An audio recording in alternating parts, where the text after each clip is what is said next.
Hello everyone, how are you? I hope everyone is having a wonderful day. Welcome to my channel, The Last of Us 24 and new video your favorite series, The Last of Us, Nick Offerman.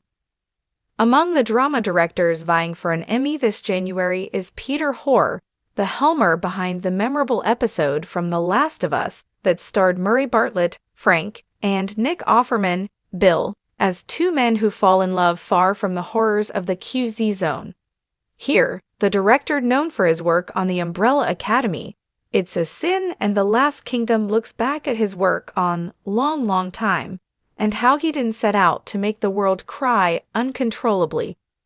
But I did, he added simply. Peter Hoare, when I first said yes to the show, I didn't know what I was going to get.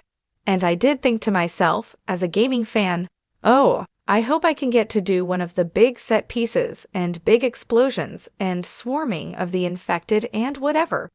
But honestly, I would not change anything for the world. This was the best outcome. What I love about genre is the subtle genre types as well.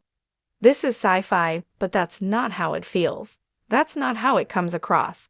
There are many parts of this that you don't realize are sci-fi, and I think that's sci-fi at its best.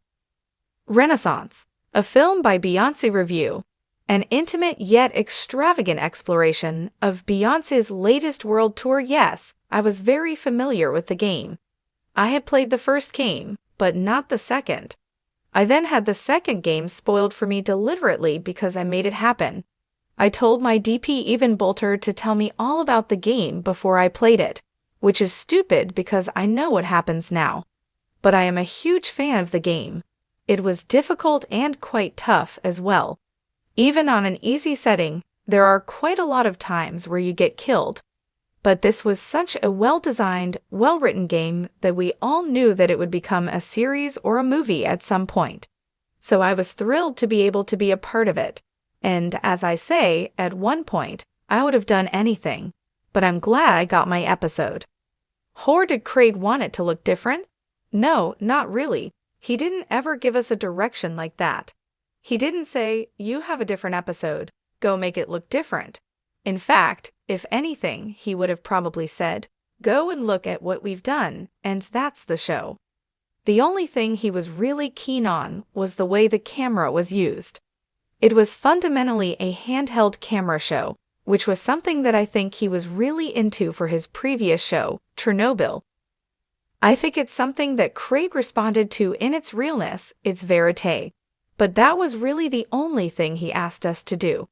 The mood we were going for, well, I don't know if it was a mood necessarily, but there was a freshness to our episode, because both Joel Pedro Pascal and Ellie Bella Ramsey were free from the destruction and the horrors of the quarantine zone and of Boston. Ellie had never seen this world. It was green and the water was clear and the air was clear. We just wanted it to freshen up a bit and make it look more colorful. Hoare Calgary. There was an old cul-de-sac of roads, but unfortunately it was on a floodplain, so the original houses had all been washed away. So we used that road and built our own houses on it. We built shells, obviously, except for Bill's house. We built everything else from scratch except the roofs, and that was partly down to time. The VFX department stepped up and put all the roofs on in post, and hopefully people say to me, how do you direct actors? You don't tell people how to act. I think that's a mistake. You encourage and you enable, and make sure that there is a full understanding of why they're there, what it means, and how it should feel.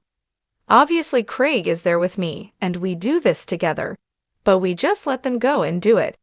I'm a director, yes, but there are other departments that impact this one moment. And one of those, of course, is casting. You don't just sort of pick a name out of a hat and go, yeah, this should work. Those two men were just divine and full of love and understanding, and had a clear passion for this script and the story. Lots of people have said it's a great middle-aged love story, as well as it was a male love story. Hoare, I didn't certainly set out to tell a story that would make the world cry uncontrollably, but I did. There was one note that I gave Murray. I said, maybe this is the scene where we don't cry. It was impossible because Bill was so passionate and in the moment saying to his love Frank that he was his purpose. And Murray was like, I can't do it. Look at him, I can't do it. He's just so beautiful and human. I just can't hold it in. So that note was redundant. I'm there to make people feel something. And I know that there were times we made choices, like one piece of music in particular, which I know makes me feel things every time. Max Richter's On the Nature of Daylight. That's in a montage toward the end. But yeah, the simple answer is it can become too tear-jerky. There's a straightness to this gay love story. It's not flamboyant. It's genuine and it's authentic. We all talk about Nick and Murray, but there are some great performances from Pedro and Bella, particularly the scene where Ellie reads a letter from Bill. That's just a beautiful scene. The way she reads that letter is hilarious, but yet heartbreaking, and the way that Pedro reacts is just beautiful. Horwell, that was always on the page, never to show the dead bodies. It's also something we discussed as a group at the very beginning. It's not gratuitous.